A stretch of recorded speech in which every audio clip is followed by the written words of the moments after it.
lovers of the strange, the sky watchers of the night. Hello, citizens, and welcome to Unknown.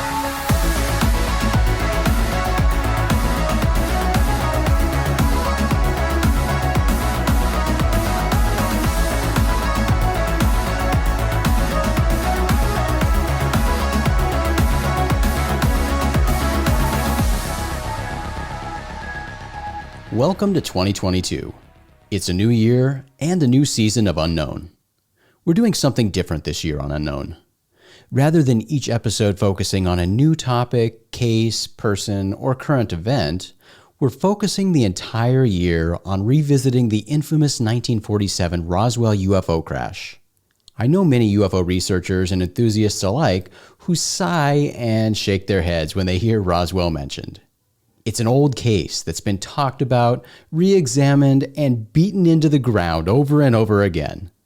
So why, oh why, are we spending time talking about Roswell today, let alone for an entire year? 2022 not only marks the 75th anniversary of the Roswell UFO incident, it also remains one of the most fascinating and confusing UFO cases in UFO history. It's essentially the beginning of the government UFO cover-up conspiracy. This story is packed with shocking and attention-grabbing elements, like nuclear weapons, police, military, and civilian witnesses, claims of recovered alien spacecraft, and extraterrestrial bodies. And as we've seen during the past couple of years, and as we'll certainly see more this year, military UFO incidents are in style. Not only is Roswell a legendary UFO case, it's also a major military UFO case. There's an awful lot to get into when it comes to the Roswell UFO incident. And because this case has been explored for so long and by so many different people, there's plenty of evidence to strongly convince someone that what crashed in 1947 was extraterrestrial, and perhaps even as much evidence to sway someone to believing that what crashed was simply human-made military technology. This case is wild. But during the course of the year, we're going to do our best to present this case to you as we try to do with everything else we talk about on this show. And that's with a journalistic, unbiased, open-minded approach. We'll simply present you with the information. It's up to all of us individually to determine which evidence we personally find convincing or weighty, then apply that to our personal beliefs. It's going to be a fun and interesting year on Unknown.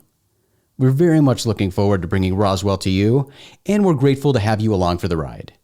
As I mentioned, we'll be diving into all sorts of elements of this case during the course of the year.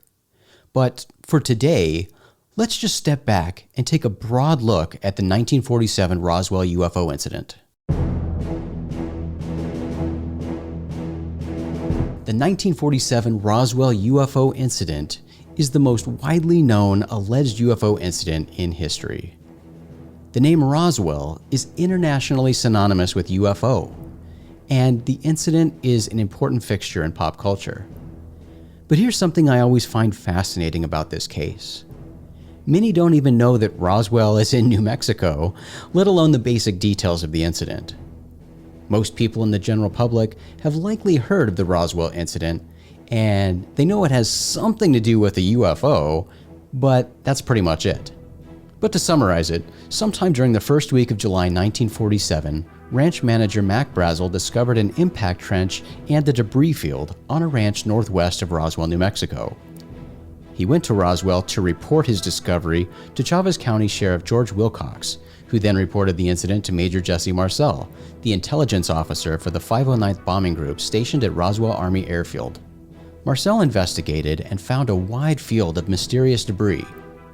On July 8, 1947, RAAF's commanding officer, Colonel William Blanchard, ordered Lieutenant Walter Hott, RAAF Public Information Officer, to issue a press release stating that the military had recovered wreckage from a crashed disc.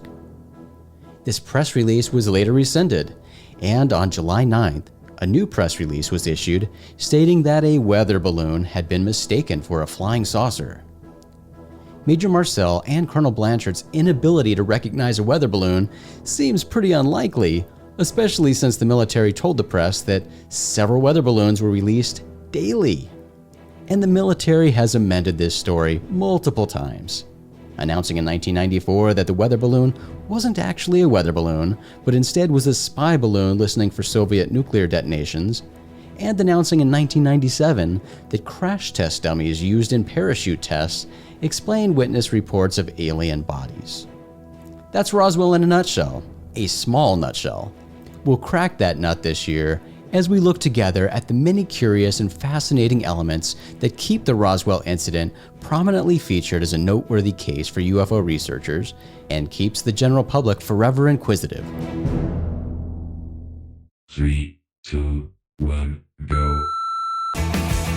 Well, citizens, that's going to do it for this brief introductory episode.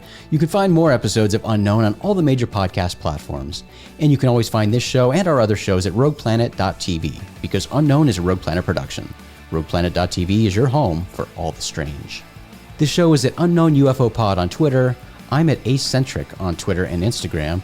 And you can always email me at jason@rogueplanet.tv, or simply use the contact form at rogueplanet.tv.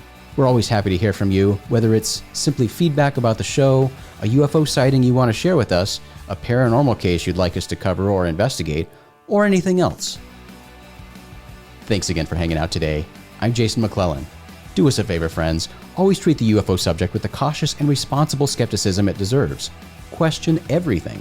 Have the courage to form your own opinions. Keep truth as the focus of your quest, even if the truth conflicts with your opinions. And, of course, stay strange.